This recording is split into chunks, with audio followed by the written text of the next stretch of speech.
Hey, welcome to another episode of the Whiskey Crusaders here. I got a very special guest. I got Pete Barger here from, of course, Southern Distilling. Really excited to hear about probably the best known secret in the business people don't know about is a massive distillery that no one's ever heard of but makes really awesome products. So we're going to have a few of them here with us with Southern Star and talk about some of their contract distilling and their facilities and all that stuff. So, Pete, tell us about your background and how you got into all this fun stuff. Yeah, well, so my background is mechanical engineering and so in construction. And Oh, okay. so, we did a lot of factories, manufacturing facilities, et cetera. And I finally got the opportunity to build my own. And, Thanks. I built a lot of brick plants, believe it or not, over the years. And, Okay. bricks and liquor actually have a lot in common. It doesn't seem that way on the surface, but they do, and I'll tell you why. I will tell you this: the distilling business is way sexier. I have to imagine so. Yeah, it's hard to believe. A lot of fun, But the similarities is that these are both really kind of antiquated industries. So when you think about distilling, distilling it's an art. It's also a science. Right. But so much of what's done in this industry is done because, well, that's the way we've always done it. So that's what we totally. do. Yeah. And, the brick industry was very, very similar. And what we did was we would go in these companies that hadn't changed a thing in 100 years. Wow. And we would fully automate them and bring them right up into the 21st century.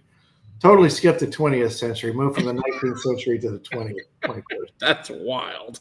And distilling is a lot like that. And so that's kind of one of our, things that makes us a little different in the space is we lean into the science. Of course, we respect the tradition. Right. But we really lean into the science. So we're a pretty kind of a nerdy distillation facility here.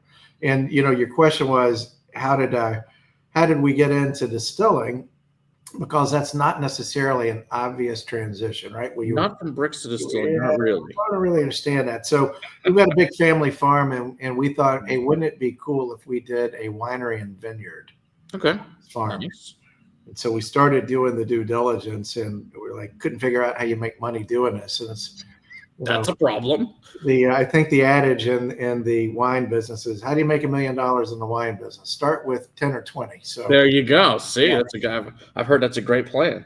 Yeah, but no. So we pivoted pretty quickly to distilled spirits. That goes back 12 years ago. So we were kind of one of the early adopters in the craft distilling space. For sure, absolutely. Because how big big was the original facility, and then how big is it today? Well, in terms of footprint, the footprint is of the primary manufacturing plants about the same. Okay. So we started with a pretty big plant, when most people were building, cute kind of transactional based craft distilleries. Right. We came at it really totally different. One was just kind of by default. When we started the company, you couldn't sell bottles of liquor in the distillery. Okay. So that's a showstopper right there. Well, that was a problem. The other thing is that, my background is manufacturing. We're way into the process side of things. And we were really interested in doing something at a larger scale. Okay. And when we started the company 12 years ago, we saw that craft was really beginning to take a bit of market share. Yep. But we also recognized there just weren't a lot of folks doing craft contract distilling. So we saw a lot of quote unquote craft brands that were buying from some of the largest distilleries in the world. And right. What makes us different? Well, the story that we tell, right? Okay.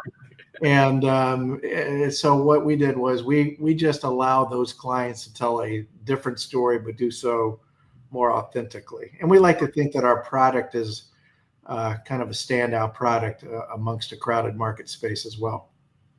Absolutely. So where are you guys located? For people don't know where you guys are. So we're really in the center of North Carolina. We're in Statesville, North Carolina. So Statesville is in the center of the state. Used to be the capital of the state way back long ago. Did not know that. Statesville, kind of became a thing back in the 15 and 1600s as a Wow. crossroads of trading paths from early settlers and the indigenous folks that were here before them. Okay. And from those trading paths came railroads.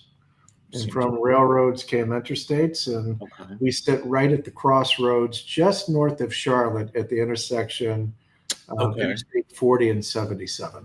Okay. That So would we've seem got like upwards of 150,000 cars a day by our campus. We got a 20-acre campus here. Now we've developed out, around the campus. We've got a couple of large rick houses here, got Okay. a big event center. But the Nice. main manufacturing space hasn't really changed a lot. Okay. How many people live in Statesville, just approximately? So when my dad, who was born in Statesville in 1940, when he grew up in Statesville, the population was 25,000. Okay. I grew up in Statesville, the population was 25,000. Okay. Today, the population is 25,000. Okay. Super consistent. Well then, at least you're consistent. We are very consistent here. That's right. So is it a lot of, because I never even heard of Statesville till I, saw the business size of your guys' bottle. I'm like, where the hell is this? So obviously it's a small town. What's most of the other industry besides what you guys are doing out there? So really, it's become logistics just because of our proximity to interstates, Makes sense. logistics, distribution. Now this is what's really interesting. We got a hell of a history here. This is a story or an industry that loves their stories. There's a lot of stories, and just remember that at least two of them are true, which means there's a lot of those stories that aren't true. But one of the histories that is true, and most people don't know about it, in fact, I didn't know about it, was because of the reasons that we put our plant here, and that's because of logistics. Okay. Prior to 1903, there was a thriving alcohol business being done here.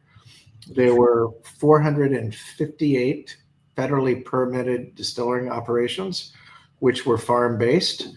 Federally permitted distilling operations, which were farm-based, bringing alcohol in from a 50-mile radius of Statesville. Okay. And there were 6 big rectifiers that were here. Okay. And so they were taking that disparate, alcohol, rectifying it, packaging it, and then shipping it out. And so the question is, why Statesville? Well, yeah, we had water and we had grain, but it was really transportation. Those are all very We were a major hub for transportation. Okay. Due to 2 rail lines that crossed here. Oh, so you got that too. Okay. Wow. At the height of the industry here, 458 distilling operations, 6 rectifiers, 30,000 gallons a day being shipped by rail. Holy crap. Yeah. Up until 1903. Now think about when everybody went into Prohibition. So I'm guessing you guys went early? We went in 1903. Oh, that's what I The question figured. is, what happened? Well, because the temperance movement, the Anti-Saloon League, Sucks. said, you know what, if we really want to put a dent in this industry, let's go to Statesville. So Thanks, guys. yeah, and they were super effective Apparently. and basically shut the industry down. So today everybody thinks about North Carolina, home to NASCAR, right? Why is it home to NASCAR? Well, because you got all those bootleggers. That's right. Why do we have all those bootleggers? Because you can't put 450 people out of business overnight. They're going to keep doing what they were doing. So there's the rest of the story, as they say. That's awesome. See, so you created 2 new industries out of the deal.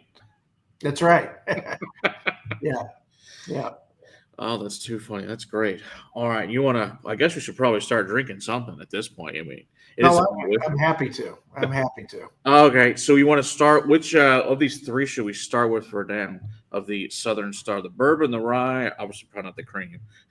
I would start with the bourbon, All right. because that's that's our standby. So the bourbon that you have there is a 60-36-4, right? Okay.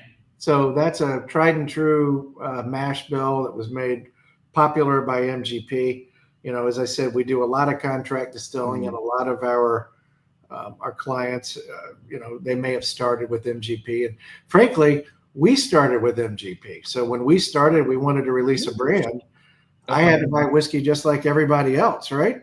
Right. So I went to MGP and we bought a bunch of 6036-4, 12, 14 years ago.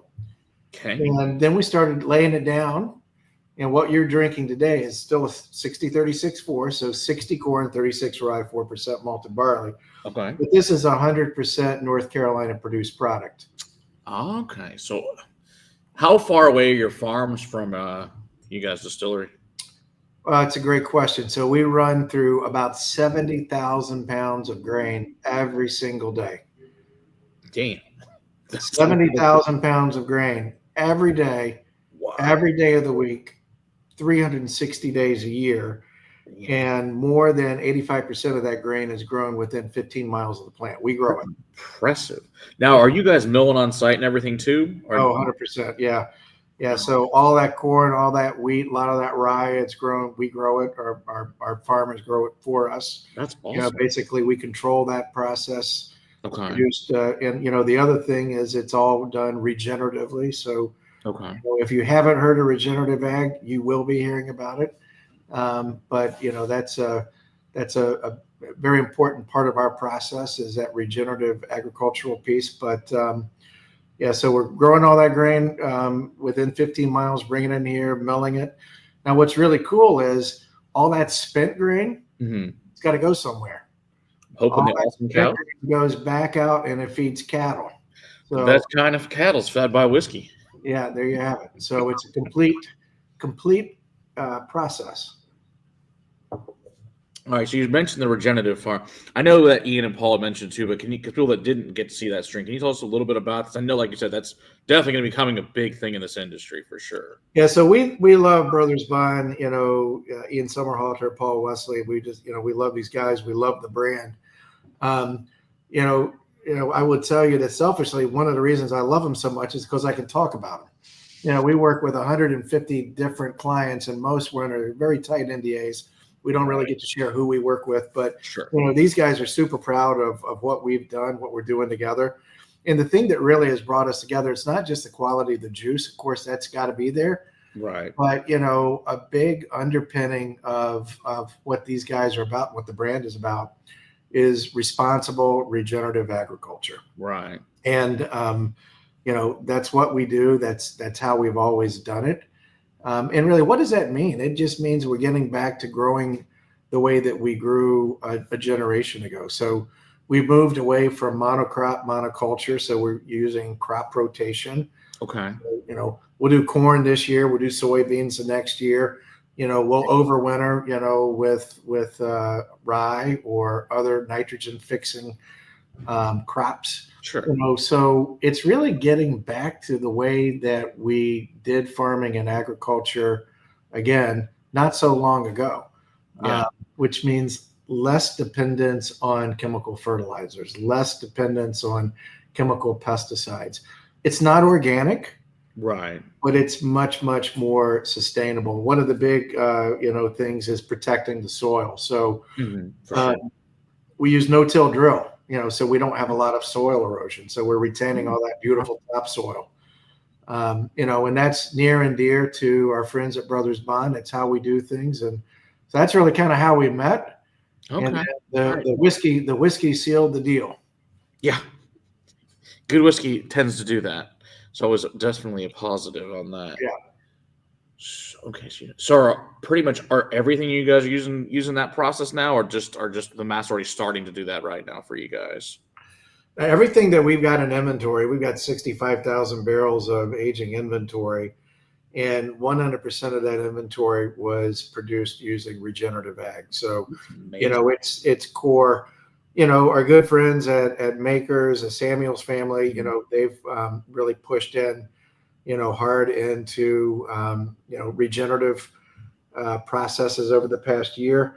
But I think it's probably going to be 7 years before that product is on the shelf. Okay. So it makes sense. Yeah. Well, we started making 10 years ago. So, it's Oh, And wow. again, 10 years ago, we didn't know this what it was called. It's just how we did it, right? We're doing it that way. Now Okay. That's cool. we got a special name for it, which we're happy for. But Sure. Hey, whatever makes it sound fancy, right? that's right. If it works, and then obviously it does because this stuff is really good. What is the approximate age of the bourbon too? While we're at it, Pretty much anything that you're going to be sampling tonight is going to be 5 to 6 years old. Some of the wheated bourbons are going to be a little older. Nothing is going to be, we don't have an age statement on anything because everything is, of course, Sure. 4 years or older. But I would say that 5 to 7 years is where most of our products are going to go. Like I said, as long as it tastes good, age is just subjective. Yeah. So what's interesting is, we're like any other small family-owned company that, you start slow and then you grow. But for those first few years, we just didn't lay down that many barrels. Okay. Maybe, a couple hundred barrels a year. And then that's, right now we're laying down 20,000 barrels a year. But the reason I say that is that even though we started all this a decade ago, most of that older stuff we're kind of holding back. That makes sense. Right? Because I just don't have that much. Sure. Especially if you're only making a couple hundred to now. Yeah. So what we're releasing today is really kind of in the heart of inventory. Again, it's like that 5 to 7 year. Okay. Interesting. Now, are you guys palletizing or ricking or combination of both? What are you guys doing there? So when we started, we used stoves, and I don't know if you're familiar with. Actually, I don't know what is that. Yeah. So the other term for that would be dunnage. So if you were in Ireland, I know what that is. they would be storing on dunnage. Here in the United States, we call dunnage stoves. Okay. So that's basically we take big beams and we put the barrels on there horizontally. So it works kind of like a rick house, but it's not as fancy, right? Well, that works fine if you're just, a few hundred barrels, but when you get to be thousands of barrels, it's going to be a problem. Automatically. A whole bunch of problems. Yeah. So today we are 100% palletized storage, with the exception of some of that older inventory. I've probably got 2,000 or 3,000 barrels that is still sitting on stoves in the main facility here. But North Carolina, it's just it's a great place to age whiskey. In this temperate subtropic climate, so we get these hot but humid summers. Okay. And that heat is important, but the humidity is important because it kind of reduces the angel share. But just as importantly, we really need that cold winter. You need that cold winter to extract all the, in the summer, we're absorbing that whiskey. In the winter, we want to extract it. We want that cycle. So you really need the seasonality. But the fact is that, when that barrel is cold, it's really going dormant. You need that, but you don't want it for an extended period of time. So we have a real winter, but it is shorter winter.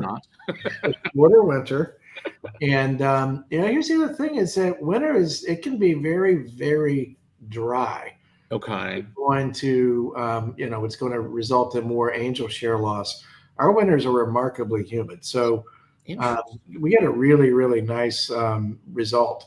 The other thing is that our rick houses are purpose built just to do one thing, and that is store whiskey and mature it.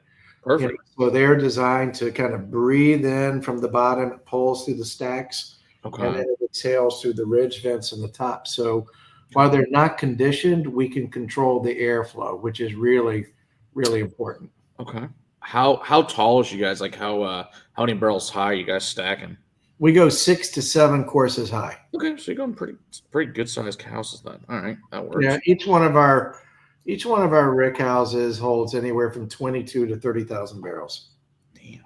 How many rick houses do you guys have on the property? We have 2 on the property, 3 off-site. Okay. How far away is those? Are you finding a big difference between the ones on site and the ones that are however many miles away the other house are pretty similar? No, I mean they're within 6 miles. So okay, so they're super close. Environmentally, it's all kind of the same, and we manage them the same. So yeah, the results are going to be very close. Now, of course, what's different is how something ages on the first level versus the 7th level. Sure. Different, right?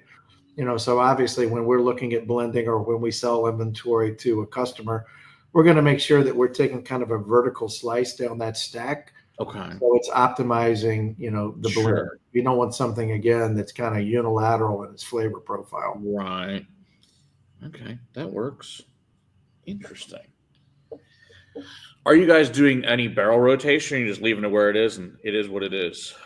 Yeah, no, we're not doing any barrel rotation. I mean, you have a shitload of barrels. I didn't figure you were, but you never know. It would be crazy. Yeah, I always giggle a little bit when I hear somebody talk about barrel rotation. I'm like, you realize barrels weigh 550 pounds a piece. That shit's crazy. 50% of the time, when you move them, they start leaking. Most of my good friends in the industry, we don't move barrels if we don't have to. So, I don't blame you, because it feels like a lot of freaking work that doesn't need to be done. yeah, and and the fact is, if you're really doing your inventory pull right, Yeah. you're pulling from top to bottom or bottom to top. Okay. What's the point in rotating? Because you're getting the blend anyway, right? Sure, if you're going to blend it, it doesn't really make any difference. Now, do you guys do a lot of single barrels as well, or mostly just almost all blending? We do actually a hell of a lot more single barrels than I thought we would ever do. I mean, the market is always changing. It's always dynamic. But single barrels have been very, very popular. We're seeing a bit of a switch up. We're seeing the cast strength stuff now beginning to maybe kind of become more and more trendy as opposed to the single barrel. But we still get a ton of demand for the single barrel. We're happy to do them.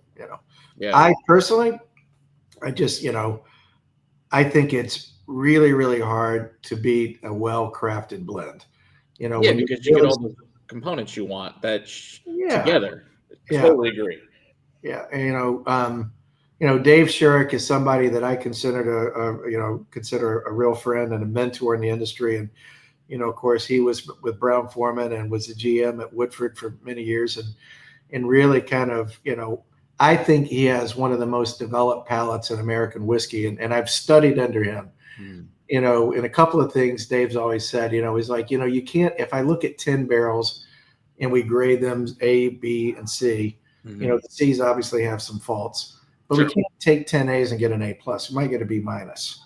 Right. Yeah, it's not always a good thing. Exactly. If I take 5 A's, 3 B's, and 2 C's, those things that we recognized as a fault in the C's, well, they play up and they add to the nuance and the depth of character.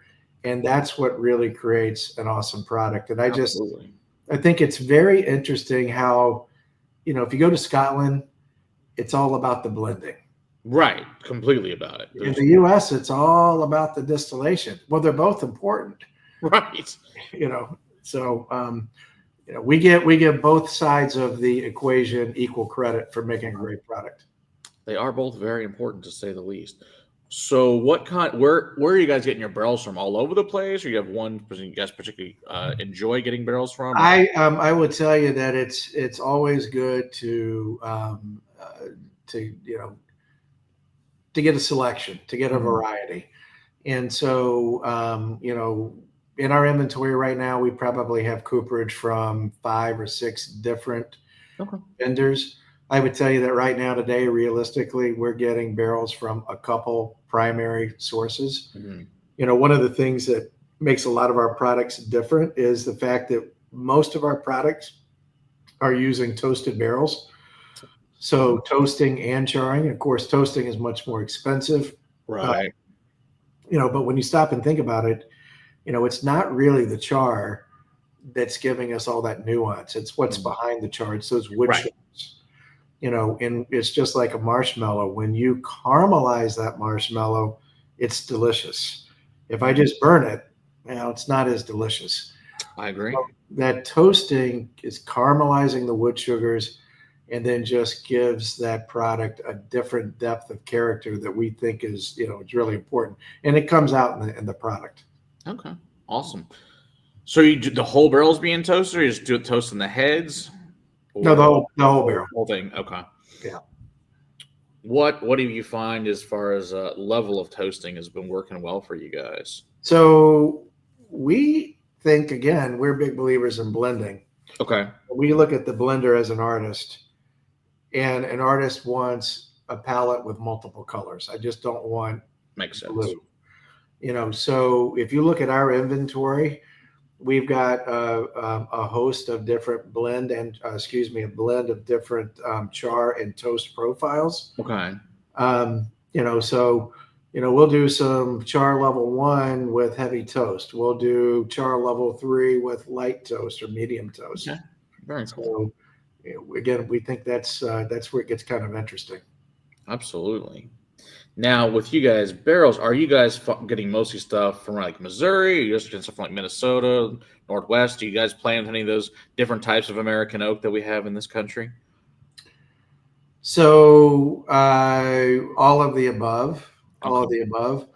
But I mean, I would tell you that the majority of our inventory is going to come out of the Appalachian and Ozark ranges. Okay, which makes sense. That's closer to you guys. I mean, I do have some very, very interesting cooperage that came out of Minnesota, Okay. but that's a minority of the inventory. Okay. Yeah, we're finding it's interesting that the different states that produce oak actually is pretty different, which was really interesting. That's shockingly different because we got some stuff for the first time, some Texas oak and some Oklahoma oak, which is really weird compared to good, but just totally different than most other states are producing their oak. Well, I mean, you take that a step further.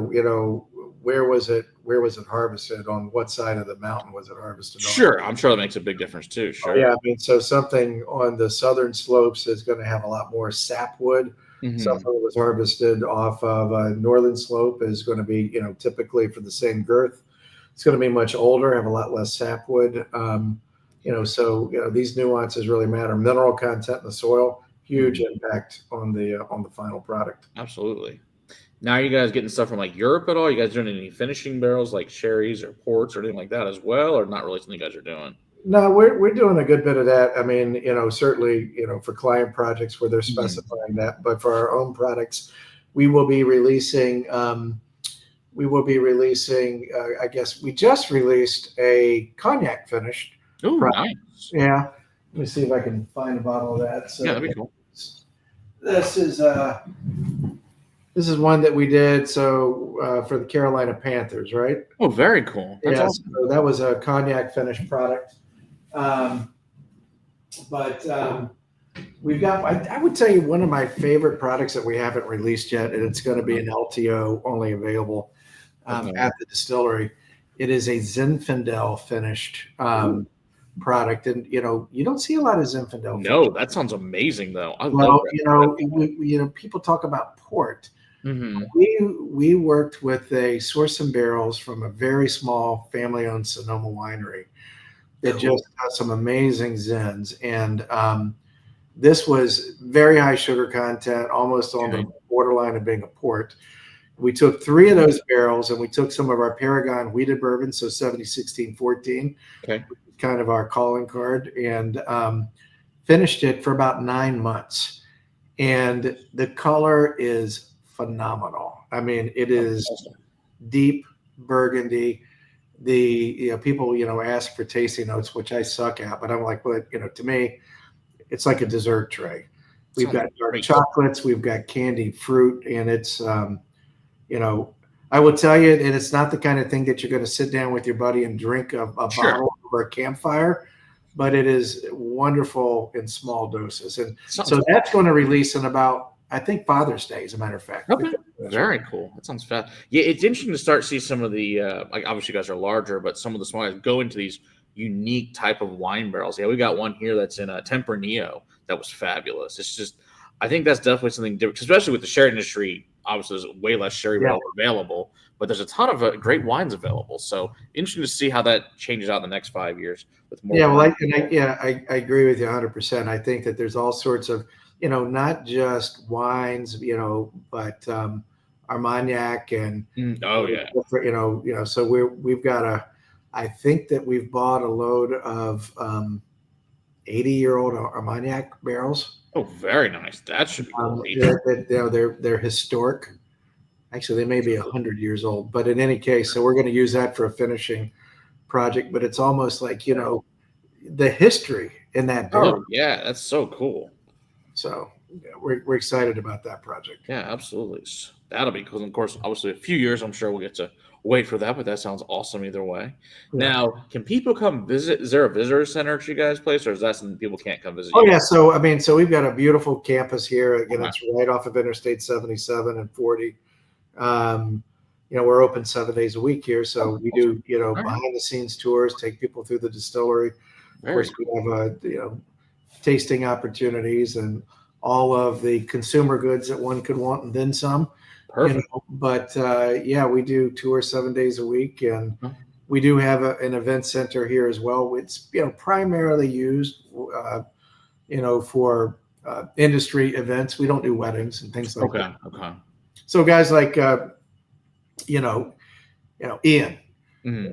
he'll use that for a press conference or a new Sure. launch release, something like that. Okay, that's Talking cool. about Brothers Bond. So Yeah, that's awesome. All right. You want to move on to talk about your rye? absolutely.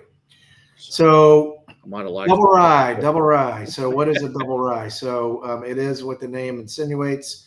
It is a blend of two rye mash bills. So we take a 95.5, which is a very high rye, and then we take a 51.39.10, which is a barely legal rye. Okay. Interesting. Yeah. And then we take a freshly dumped wheated bourbon barrel, which is 70-16-14. Okay. And we take that freshly emptied 70-16-14 wheated bourbon barrel, and we take those two ryes and we blend them in the barrel. Interesting. And then we let it age. Okay, And that's what cool. you get is a very aromatic, very floral note. Okay. But it's a rye that is approachable. It's accessible. I don't want to sound sexist at all, but we get a lot of guys come in, they bring their wives. Their wives aren't really into whiskey. They try the double rye and they really like it because it's just so unique. And we typically think about ryes as being very spicy, almost pungent, kind of Right. not for the meek. This is the opposite. Yeah, for sure. I drink a lot of this, and I drink it on the rocks, or I'll drink it neat. It's delicious because I was like, this is really good. And I've never even heard anything like that. What you guys are doing, that's wild. That's really. I think I did this after drinking too much the night before. It's like, what's the craziest thing I could do? Let me take this. Let me take that. Let me put it in this barrel over here and see what happens. All right. How long does it mature in there for? So that's a great question. And what I would tell you is that it's ready when it's ready, and there's not a time stamp. Okay. So some of this might go as long as 12 months. Some of it might go as short as 8 months. Okay. And it's going to hit a certain profile that I'm looking for. And Sure. when I say, yeah, it's ready, that's when we pull it. And what we'll do is we'll actually pull it before we're ready to bottle it. And we'll put it in stainless just to keep it. Okay.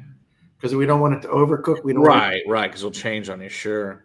Now, are you guys finding like the time of day you pull and weather and all that stuff make a big difference for you guys up there? No. Okay. No. I can't tell you that how we proof, makes a big difference. Okay. So taking your time to proof, is hugely important. For sure. It's not something, that should be done. It's not something that should be done in haste. I mean, when we're proofing reaction that's happening, right, and we need to give that reaction time to come to equilibrium. When you rush things, then you get inconsistency. Yep, it doesn't work out well when you rush, especially proofing. That's not good at all, to say the least. No, so speaking of water, what's your guys' water source? I mean, what's the water like up there? Well, so again, this is when I said this is an industry that loves a story, and a couple of them are true. Everybody always wants to talk about their water. Always want to talk about the water. Oh, we got limestone water. Yeah. Well, guess what? Everybody in the Southeast has limestone water. This is true. Sorry to break it to you. And the fact is, none of us use it the way that we would lead you to believe. I assume it is not good for production equipment. It is not good for boilers. And if you're just pulling from a limestone reservoir, guess what, folks? Every time it rains, the chemistry in that reservoir changes. Good point. And if you're after a consistent product, you can't have an inconsistent water source. This is a serious problem. So the little known truth, it's not as sexy as the myth, but the truth is we all work pretty hard to strip those minerals out. Sure. We're going to run it through reverse osmosis. We want to get rid of any fluorines, any volatiles. So we're typically going to take it through activated carbon filtration. What we end up with is a super boring water.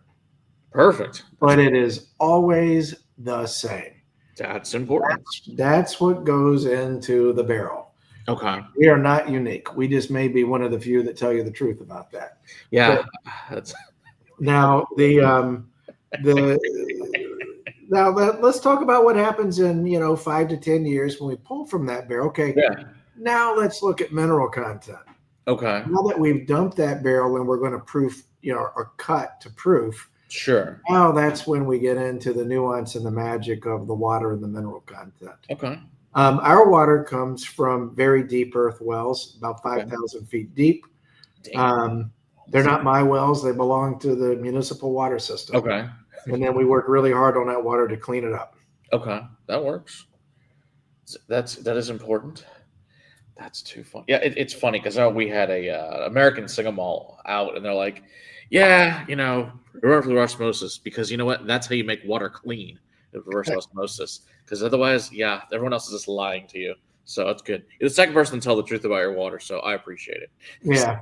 We think that the truth is important. We love all the great stories, but I would tell you, if you come on a tour with me, yeah, I'm going to stop by our processing room, and that's the thing. I'm always going to blow that myth wide open. So. That's great. And there'll probably be all sorts of people. Oh, well, that's not really what I was at. So and so, and this is okay. Trust me, there's more to the story. See those other pipes behind the curtain. It's like, see those other pipes that are running in there? They go somewhere else.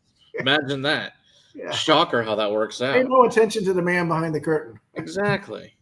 So speaking of your beautiful office there and your stills behind you, can we tell us a little about your stills? Yeah. Okay. Yeah. So you see one of our columns behind us. So that way. Okay. That is one of our columns. This way is another column that you can't see behind us.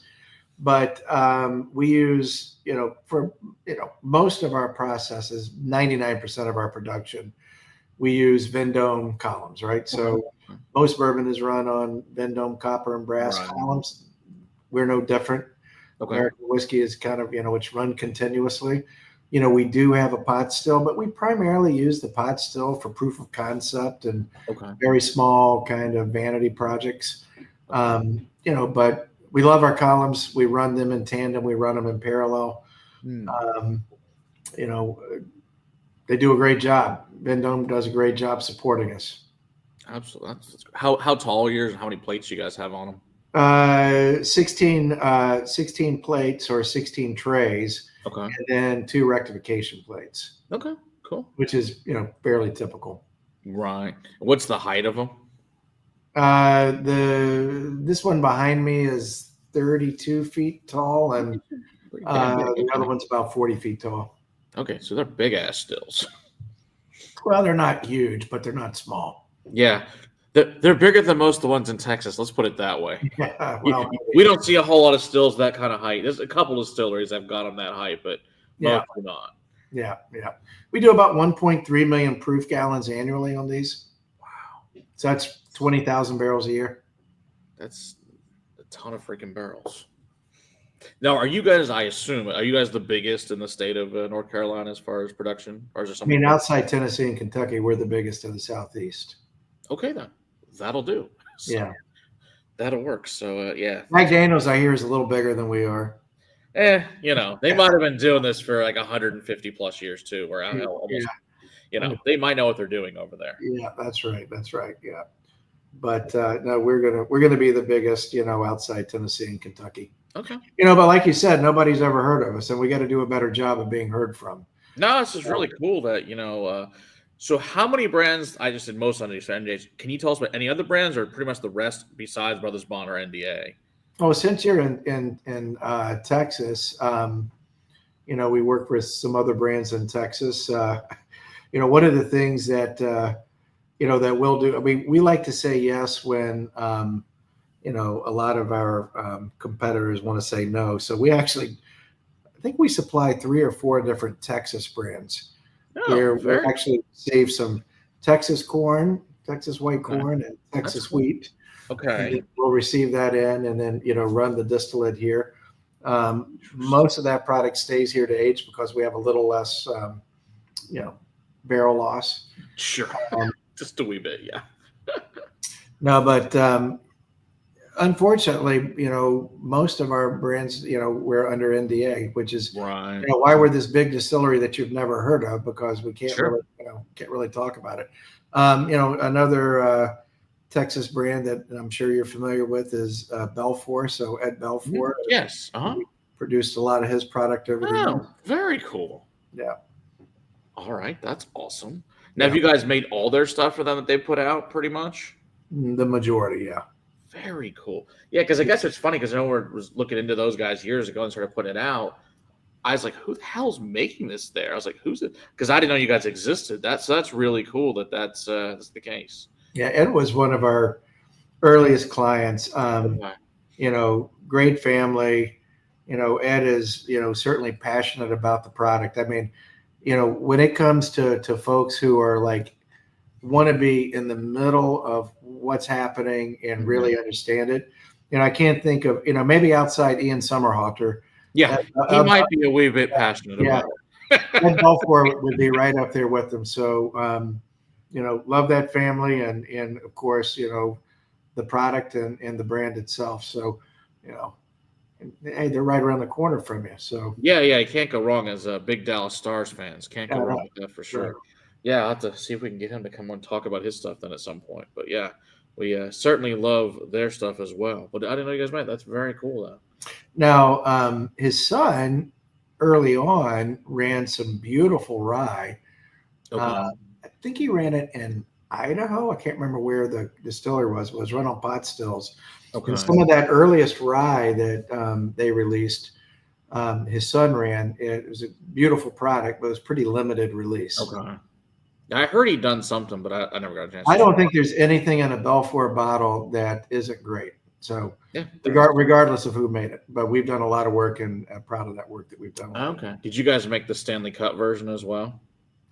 I don't know. That's an Okay. honest answer. Yeah, hey, I don't that's know. a fair answer. We got like 150 different, You might have, yeah, and then that's of the that we brand. work with, and I can't remember all those nuances. Sure. Yeah. I'm sure. But yeah, if you got 150 brands, let alone how many, different products per brand at that. So just in general, so why do most distillers or people that are doing this, why do they not want people to know where it's coming from? What's the reason? I never understood this. Like, if it's a great product, who cares? I don't know. Actually, awesome. I mean, look, I don't know. I think that's changing. I think that well, look, I do know. Early on, people wanted to promote the myth that they were the producer. Right. Look, the consumer is so much more educated about the space. But 5 years ago, consumers thought, oh well, if there's a bottle on the shelf, they must have a distillery. Sure. That's not true. It's not true of a lot of them. 40-50% of those brands are sourced. So that means somebody like us has to make them. And so Right. again, there was that myth that was pervasive that, oh, we're the maker. I think that myth has kind of been, that's kind of been put to rest and put to bed for most brands. For sure. Look, here's the other thing, just to be completely blunt. We've got a lot of our competitors are really, really big. They're good at what they do, but they're really, really big. Right. If you're one of 30 or 40 brands that's using the same juice from the same house, Yep. what makes you different, Right. And so you may not want to promote that. Yeah, no, which I get. That's the thing is, obviously we know if it says Lawrenceburg, Indiana, we all know where it comes from, and it's like, Nothing wrong with that. Nothing wrong with that. No, absolutely not. It's just funny that before people were like, oh, well, you know where it's from. Like, you see that city on there? It tells you exactly where it came from. Yeah.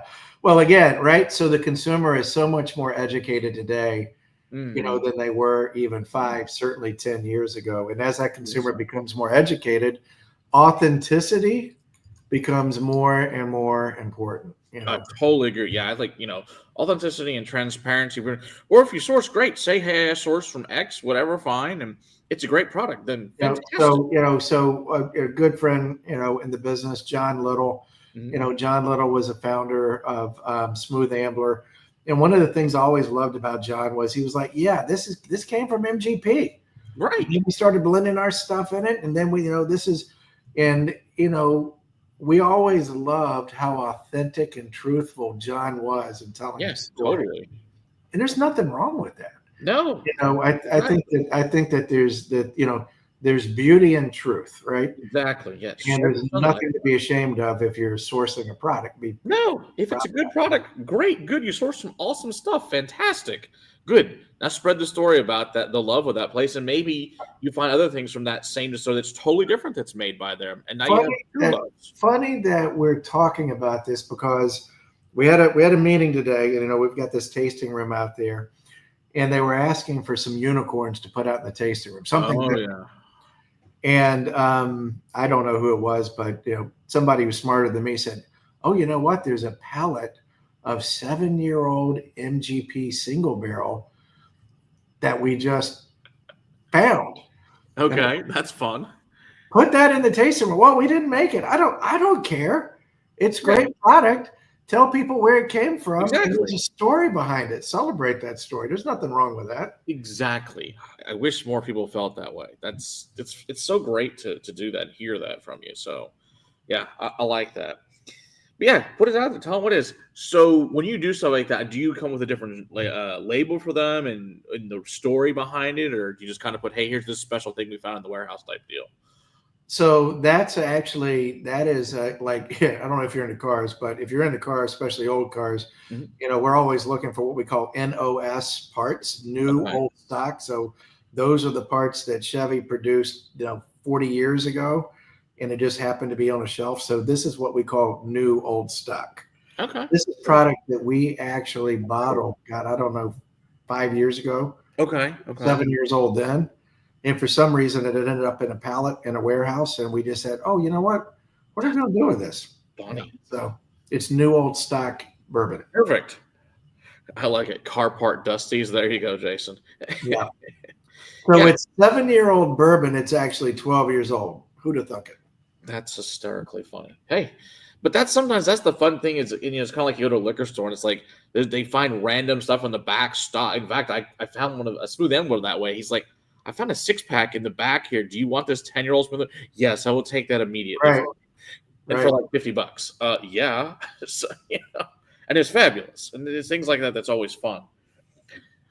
That's cool. So do you still have the first barrel you guys laid down? Is that still aging currently, I You assume? know it. Yeah. We Okay. absolutely. Matter of fact, I think I've got the first 50 barrels that we laid down. Ooh, We've set those aside, and very nice.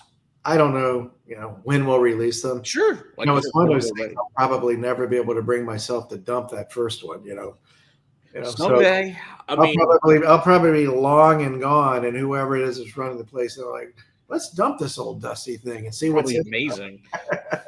Now, as far as like obviously the most of it in 1903, of the new, I guess, when did Prohibition per se end in North Carolina to actually have distilleries again? When were they starting to be allowed? Yeah, I don't know the answer to that question. I think we were the fifth Okay. distillery post Prohibition. So Okay. again, Prohibition started.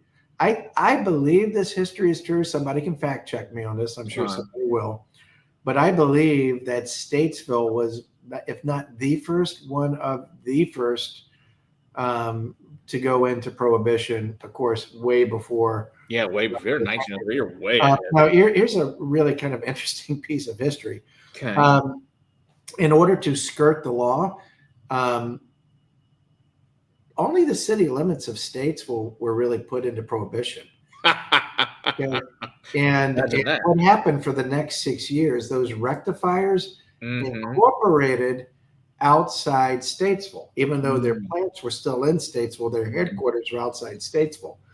And they created new townships that don't Nice. exist today. That's hilarious. But if you look on, so we've got this museum, and if you look on the bottles, Yeah.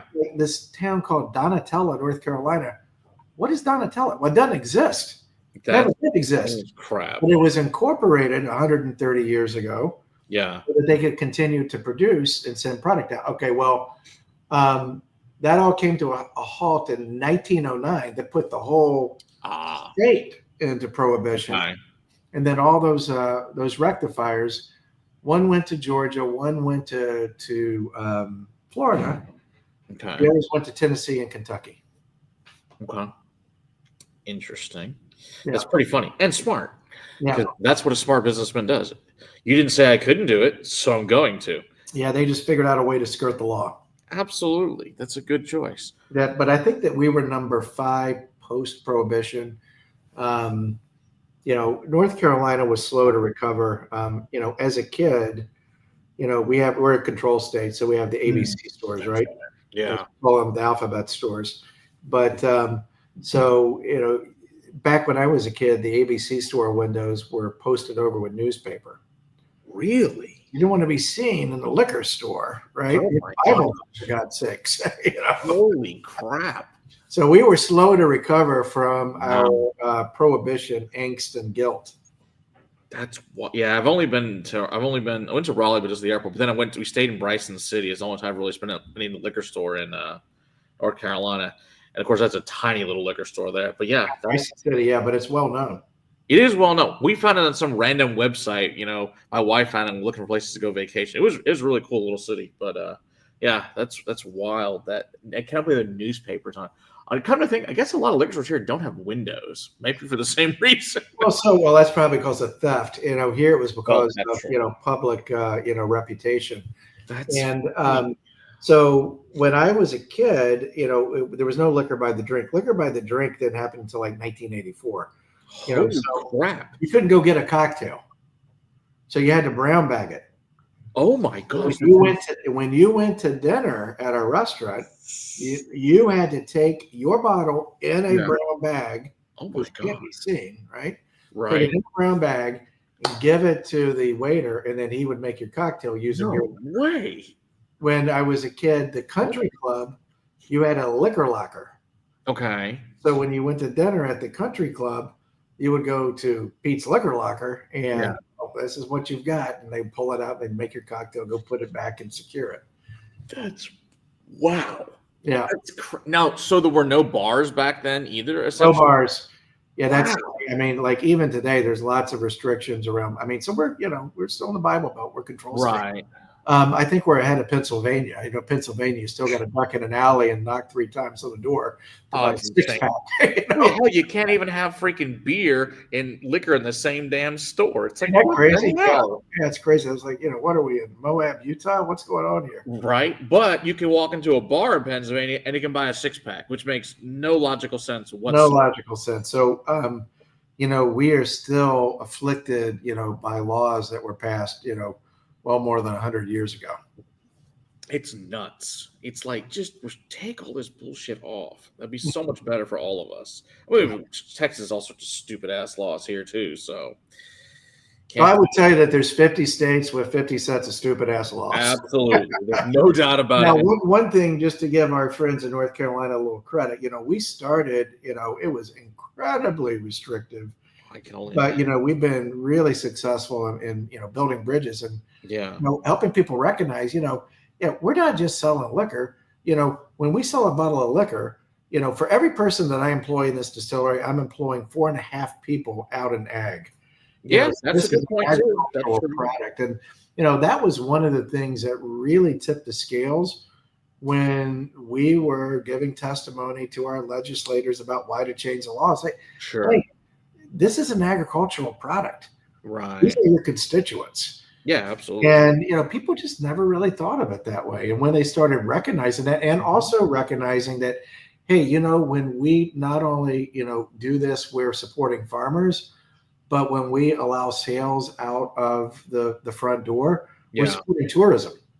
Right. Totally. Exactly. Yeah, that people don't think about all the people that you guys employ, like you said, in all those other industries, on top of the actual distillery, which It's just wild when you think about it. Wow. You only had over 3.2 in grocers in 2019, Jason, in Kansas. It's wild. Like I said, like Oklahoma just finally got to have cold beer.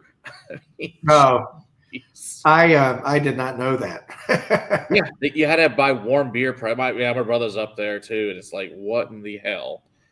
Such crazy laws. Oh, you finally got beer in grocery stores in PA. Lucky you guys. Well, I mean, on that note, we just got what they call these things, cold boxes, cold lockers, Mhm. basically refrigerators, approved for the local ABC stores, so we can put RTDs in there, and so they're already pre-chilled, ready to drink. Oh shit! I didn't even thought about it till right now. Yeah, that was not legal until just like the last couple of years. Wow, that's wild. Oh yes, Come a yes, long way, baby. Come a long way. that's crazy. That's wow. Yes, Alan. There's a Glenfiddich 30-year-old Dusty. Yeah, I found this at a random liquor store years ago. He found it, but he didn't buy it, so that's not my problem. But told me about it. Well, it doesn't even say single malt on it. It says pure malt. Oh, This ah. bitch is old. Oh my God. So, which is pretty cool. But yeah, like I said, every state's got dumbass laws on liquor. It seems to be the case. You live in New Jersey, the other end of the spectrum. Yeah, I imagine. This is wild. All right, you want to move on to your double shot here? Oh yeah, absolutely. I don't have that, so you're going to have to enjoy that. Oh darn! I'm sure. Yeah, alone. You have to do. But so let me tell you a little. This wasn't really intended to be a bridge product, and Okay. when I say a bridge product, so when we started, of course, we didn't have aged whiskey. We had Okay. our MGP whiskey that we had bought, 12 more years ago. But of course, hey, we're a distilling product, and we'd like to make something. Yeah. We're not doing vodka. We're not doing gin. Okay. So what we did was we took very young bourbon, and we created this bourbon cream liqueur.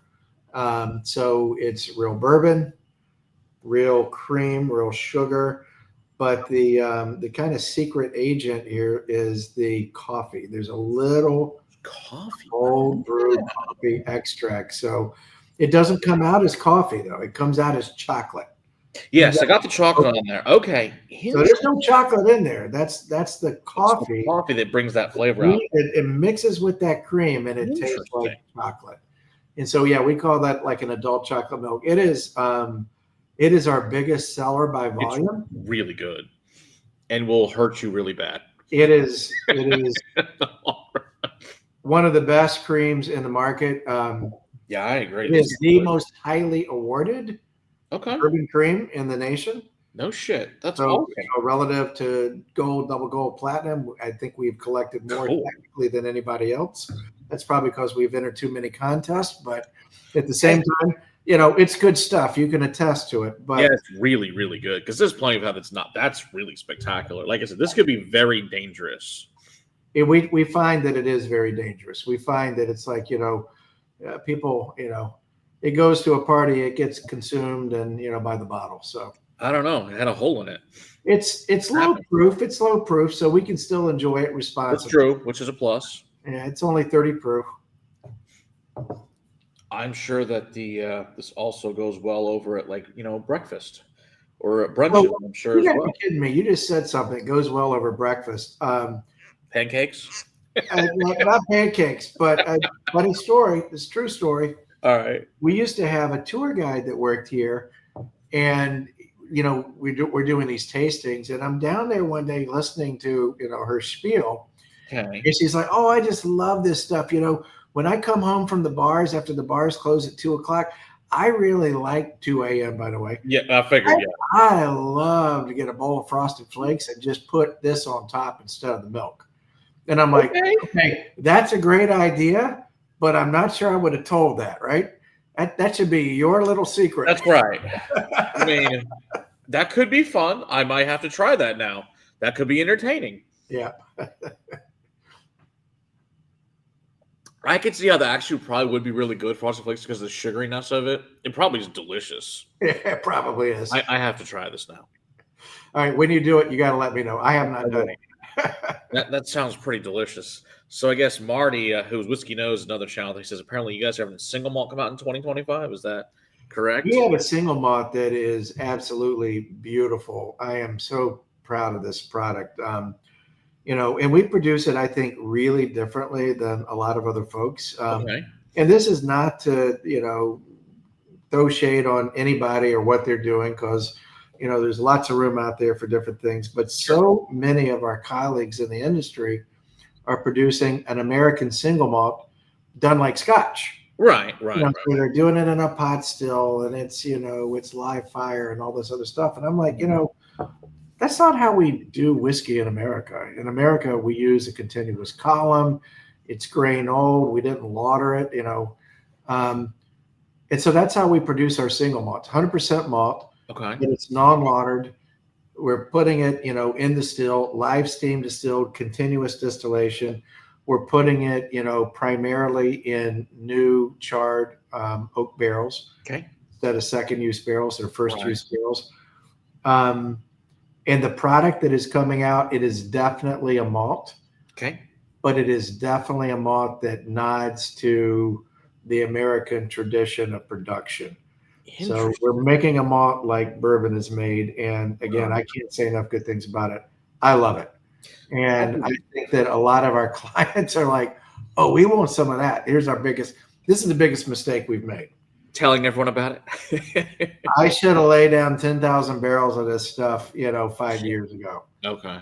So, that's, we're super excited about it. Again, the thing that's a little discouraging is I just don't have enough. Sure. So, is exactly.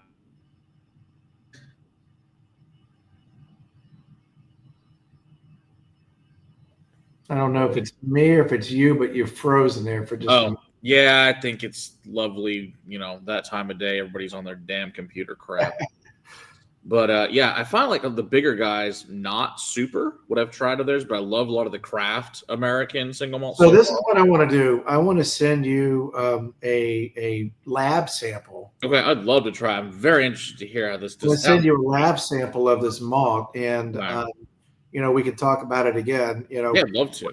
What we've not talked about tonight is we've not talked about our wheated bourbons, or our 513910, which we're doing in one of those old brands that we've collected, which we call Hunting Creek. So that was a very popular brand 130 years ago that we now own. It was put out of business in 1903, right? Shocker, right? Yeah. But maybe we can do another program where we review the malt. Yeah, I'd love to talk about that. That'd be awesome as well. But the malt, I really want you to try. I think you're gonna love it. That'd be great. Love to talk about all your whatever other products you have. Would love to talk about them with you again. That would be fantastic. And so I love all the nerdiness. It's my favorite. Hey, well, yeah, I'm super nerdy if nothing else. That's a good thing. That's what makes the passion and love for this stuff work. Otherwise, my employees are like, when I take folks on tours, they're like, oh, we'll see you in 3 hours. It's like Gilligan's Island. It's a 3-hour tour, right? That's my kind of tour. That's what I like to hear. Yeah, that's awesome. Because we can go into grain varietals and all that fun. Now, are you guys using Yellow Dent's number 2, or you guys use what do you guys use? 100% number 2 Yellow Dent. Okay. Some non-GMO, some GMO. Okay. A combination. But here's the thing. There's really nothing better to make bourbon out of because of the high starch content. That's what we're looking for. What's really important is how and when you apply nitrogen. And that gets into the super nerdiness of it. But if you are getting your corn from an elevator, you obviously can't control how it's grown. Right. We think how it's grown is important, both from a responsibility standpoint, but also from a product quality standpoint. If you put too much nitrogen on too late in the season, you're going to produce hydrogen sulfides in the fermentation process, which really don't come through in a nice way in the distillation process. Not good. No. The only way to control that is to control that. So if you're growing the grain, then you kind of control, That is definitely a bigger factor if you're controlling the grain for sure, and a very important factor, I would say. But yeah, again, maybe a much longer answer to a short question. But yeah, number 2, yellow dent, but done our way. Okay. Now, what kind of rye are you guys using? Using Elmont or something else? Bracetta. Bracetta. Okay. Yeah. And then what kind of barley are you guys using? So the malt that we're growing here, again, it was kind of a varietal that was grown primarily for cattle feed, and then it was we grow a lot of barley here. Oh, okay, very cool. But most of that malt is used in the brewing, trade. Sure, which makes sense. Right. And that is one of really the only product that we don't produce in majority here. So that malt is now coming out of Montana. And the reason for that is simply economics. Sure. It turns out that the guys like Sierra Nevada, they pay like 3 times more per pound for specialty malt than we're going to pay for a distiller's malt. Because, we're looking at it for different reasons. Sure. You just need we want that malt for the enzymatic qualities, right? Not necessarily the specialty flavor compounds. Sure. Now your single malt, is that coming there from are you guys also? So all the single malt that like what I'm going to send you, we grew and produced all that. Very cool. That 6-row, 2-row, or something? 2-row. 2-row. Okay. Very cool. Wow. Very exciting. That's very cool. North Carolina barley. I don't know if I've ever had North Carolina barley. That sounds awesome. Yeah. Very cool. That's a lot of fun. Oh, it's all the good stuff. So you guys weeded bourbon. What's the biggest? Obviously, wheat's the big difference. But what kind of wheat are you guys using? Red Winter, or are you guys using a little bit? Yeah, soft red winter. As a matter of fact, if you were to come here right now, you'd see all of our soft red winter wheat about that high coming up out of the ground right now. Very cool. So I assume a big difference between that and your high rye. Now, is there any rye at all, or is it just you subset completely the wheat out for the rye in that one? It's a 70-16-14. So same mash bill as Maker, same mash bill as Weller. So, it's kind of a tried and true industry standard.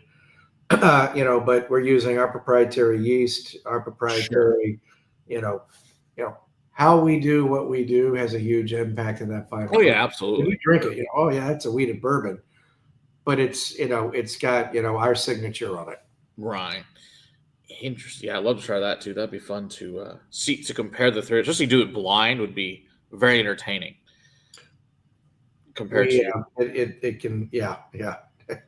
I won't say anything derogatory about some of my favorite brands out there that also use the same mash bill. It's very interesting when we see guys like you that do the comparison. Yeah, that's funny. If you do a little YouTube search, you'll find some pretty interesting comparisons. I can only imagine. It's kind of like our favorite little bottle there with the horsey on it. When you put it in a blind against other things, doesn't do well.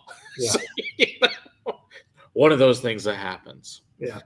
All right. Anything else you want anybody else to know about you guys at the moment? No, just that we're doing good things here. We'd love to see visitors come through. So, absolutely, you ever find yourself in our neck of the woods in the middle of North Carolina, come in, say hello, have a drink. Sounds like a plan. How far are you guys from like Asheville? How far is that? 100 miles exactly. Okay, so not too far. Okay, yeah, about an hour and reasonable. Yeah, that's not too bad then. Yeah, that's my mom's best friend lives in Asheville, so I might just send you guys away when she's up there. She does love whiskey, so it would be probably great to have her go out there and check you guys out. Hopefully get out there ourselves at some point as well. We would love it. We would love it. Now, is any of this stuff available in Texas? I guess that's the other question. So we don't have distribution in Texas. And, what I will tell you is that we are way better at taking care of our clients' brands than we are at taking care of our own brand. Okay. So we're working really hard to have a better user interface on our website. Okay. A better DTC experience so that you could, you could mail order this. Okay. That's cool. We're still working on that, Yeah. It's still kind of the wild, wild west in our industry is that whole DTC channel. But, I think it's just a matter of, when, not if.